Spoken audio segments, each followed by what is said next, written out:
J'aurais aimé voyager à travers le temps.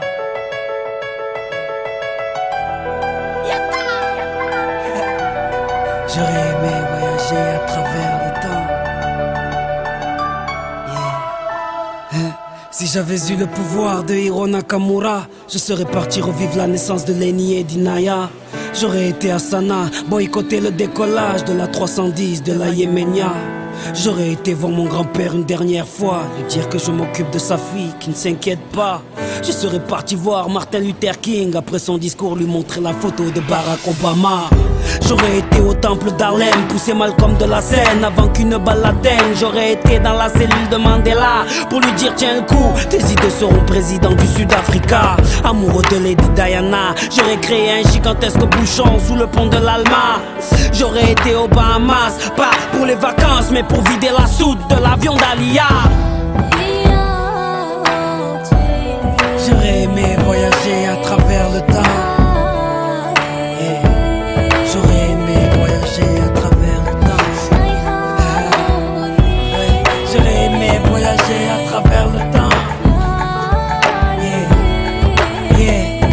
Si j'avais eu le pouvoir de Hiro Nakamura, j'aurais été au combat de Mohamed Ali à Kinshasa. Puis j'aurais été fêter l'indépendance de mes Comores dans les bras de mon grand-père avant sa mort. Puis un petit tour au Paris-Dakar en pleine savane pour boycotter l'hélico de Daniel Balavoine. Moi qui aime les vérités de ceux qui portent un nez rouge, j'aurais été crever les pneus de la moto à Coluche. J'aurais été accueillir Mahomet à Médine, puis aller voir la mer Rouge, laisser passer Moïse. J'aurais été à la naissance du fils à Marie, 2 heures après faire la marche du sel avec Gandhi. J'aurais été m'asseoir auprès de Rosa Parks, puis à Woodstock pour vivre un live de Jimi Hendrix. J'aurais été à l'anniversaire de la Motown pour aller voir Michael nous faire le moonwalk. J'aurais été à New York pour déclencher à 7 heures une alerte à la bombe dans les 2 tours. J'aurais été en Irak apprendre aux journalistes à mieux viser avec leurs chaussures. J'aurais été en Afghanistan, jeter les caméras de la dernière interview du commandant Massoud. J'aurais été en Angola pour aller dire à l'équipe d'Adebayor de ne pas prendre la route. J'aurais été à Clichy-sous-Bois débrancher le transport d'EDF avant que Ziyad et Pouna arrivent. J'aurais été chez Kunta Kinte ou sur Corée pour leur donner des fusils avant que les colons arrivent. J'aurais été voir les tirailleurs africains pour leur dire qu'on traite leurs enfants de sales immigrés. J'aurais été en Autriche, j'aurais tout fait pour que les parents d'Adolf Hitler ne se rencontrent jamais. Même si j'avais eu le pouvoir de Nakamura, qu'aurais-je fait pour Haïti, le tsunami ou Katrina? Qu'aurais-je fait pour l'Alaska? Tout ce que la nature nous a donné, la nature nous reprendra. Tellement de choses que j'aurais voulu changer ou voulu vivre, tellement de choses que j'aurais voulu effacer ou revivre. Mais tout cela est impossible, ami. Donc j'aspire un grand coup et je souffle sur ma 30e bougie. Yeah.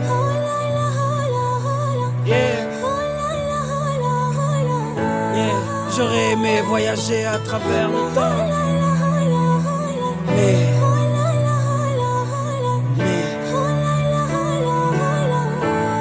on ne peut vivre que le présent.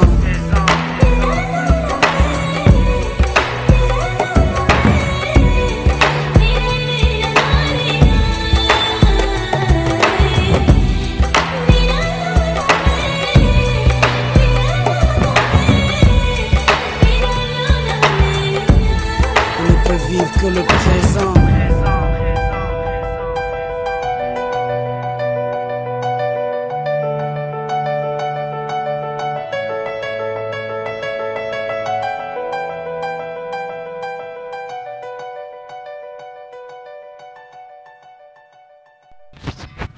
Le titre de l'ouvrage de ce coaching, c'est l'art de venger le bien. L'art de venger le bien. Introduction. Chaque être humain veut le bien. Veut le bien. Selon les propos de la Bible qui véhicule ce message, à savoir, ne rendez pas le mal pour le mal, mais rendez le bien pour le mal, ou rendez le bien pour le bien, dans le souci de favoriser le bien pour tous, en tout temps et en tout lieu. C'est l'art de venger le bien. L'être humain est fait d'erreurs parce qu'il est intelligent, mais n'est pas sage. Donc il doit toujours faire des erreurs dans la société qui peut causer du dommage à son voisinage. Il doit chercher à se corriger en cas d'erreur pour ne plus commettre les mêmes erreurs. Il doit analyser tous les remarques que son environnement lui fait pour trouver un chemin idéal pour son bien-être. L'objectif de chaque être humain est la quête de son bien-être à chaque moment de la vie. Donc, pas de place pour la vengeance. Vaut mieux de chercher quelque chose à faire pour oublier le passé. Donc, pourquoi l'être humain veut venger? Donc, il veut venger parce qu'on l'a arraché la liberté ou le bien-être chez lui à un temps donné. Donc on l'a arraché un bien-être. Donc, lorsqu'il veut se venger, donc il veut rembourser ce tort ou ce dommage causé à son prochain. Donc, il doit toujours vivre ce moment douloureux. Donc, vaut mieux de faire quelque chose qui va lui rafraîchir le cœur. Donc, quelque chose qui va lui amener à oublier cette douleur pour pouvoir vivre une vie épanouie. Mais si nous prenons notre temps, donnons exemple, si le monde continue à faire la guerre, à continuer la Deuxième Guerre mondiale, aujourd'hui on serait toujours dans l'inquiétude. Donc c'est grâce aux efforts des gens, des dirigeants, ils ont mis fin à la Deuxième Guerre mondiale qu'aujourd'hui on est en liberté. Donc si chaque nation voulait se venger jusqu'à aujourd'hui, on serait dans l'inquiétude. Mais peut-être nos papas, on devait tuer tes parents, donc tu ne serais même pas né. Donc il faudrait que l'être humain arrive à maîtriser ce phénomène. 1. Bloc. L'être humain réalise calmement son projet et puis il se bloque en cours de route à cause de l'existence d'un problème. Faut-il venger en cessant d'exécuter son projet? À chacun de répondre selon son choix. Chacun doit garder en tête que celui qui a accepté tout ce qu'il a accepté comme vérité se manifeste dans sa vie. La vie d'un être humain est résumée à l'ensemble des connaissances qu'il a acceptées comme vérité sur son environnement de résidence. Et la vie des habitants d'une localité donnée est résumée aux connaissances que la communauté a acceptées comme vérité. Si la boisson est conçue comme une mauvaise chose au sein d'une communauté, cela devient une loi pour eux et gouverne leur vie. L'être humain a tendance à enseigner ce qu'il connaît ou ce qu'il a reçu dans sa vie pour le bien-être de son voisin, qui peut être une réussite ou un blocage pour son voisin. Si la connaissance ne cadre pas à la vie de son voisin, que ça devient un obstacle pour lui. Mais si la connaissance cadre sa vie, elle devient sauveur. En cas d'échec, pensez à venger du bien pour améliorer l'avenir dans le souci d'oublier le passé douloureux. Donc, tu peux bloquer quelqu'un inconsciemment. Parce que inconsciemment, tu ne sais pas que la chose ne va pas cadrer son projet ou son projet de vie. Donc, inconsciemment, tu vas le bloquer. Donc, à lui d'être sage pour pouvoir sortir vite. Ou des fois consciemment. Donc, toi, tu penses ce que tu as fait, ça a reçu. Donc, ça a reçu. Donc, lui aussi, tu veux que lui aussi aille dans le bon sens. Mais or, ta connaissance, elle est vaine devant son projet. Donc, en cas de ce problème, il faut que l'être humain arrive à temporiser, avoir esprit calme pour aller. Donc, il ne faut pas que l'être humain va dire qu'il a gâché du temps, il a appris des choses qui ne valaient rien, qui ne fournissent, qui ne va lui servir à rien. Non.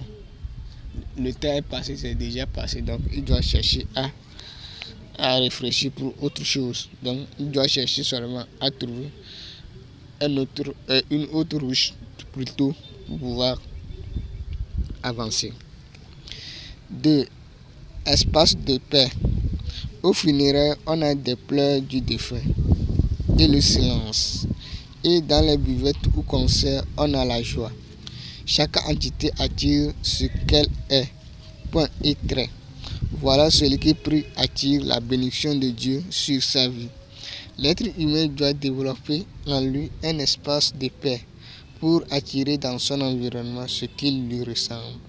Un enseignant attire toujours les apprenants pour les éduquer et attire aussi les enseignants comme amis pour apprendre dans le souci de s'améliorer.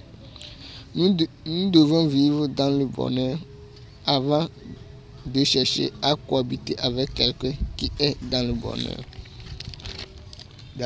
L'être humain doit sentir vivre heureux ou en joie pour attirer les bonnes choses envers lui, car l'être humain attire toujours ce qui lui ressemble. L'erreur attire la correction et l'excellence attire la félicitation. On est dans un monde de récompense, c'est-à-dire de cause à conséquence. Ne cherchez pas à attirer le bonheur avant de le vivre, mais cherchez à le vivre pour l'attirer.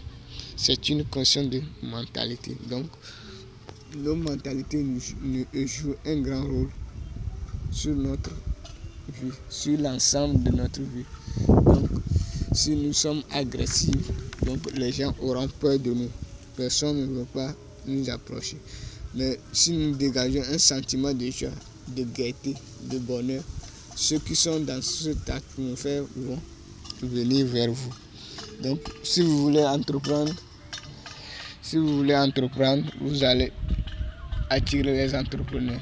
Si vous voulez être un employé, vous allez attirer les employés. Si vous voulez être un professeur de comptabilité, vous allez attirer les étudiants de la comptabilité, après les enseignants de la comptabilité, etc. Donc l'être humain attire toujours ce qui lui ressemble. Donc nos intentions ou nos pensées nous attirent quelque chose de similaire dans notre environnement. Donc nous devons méfier de nos actes. 3. Pardonner.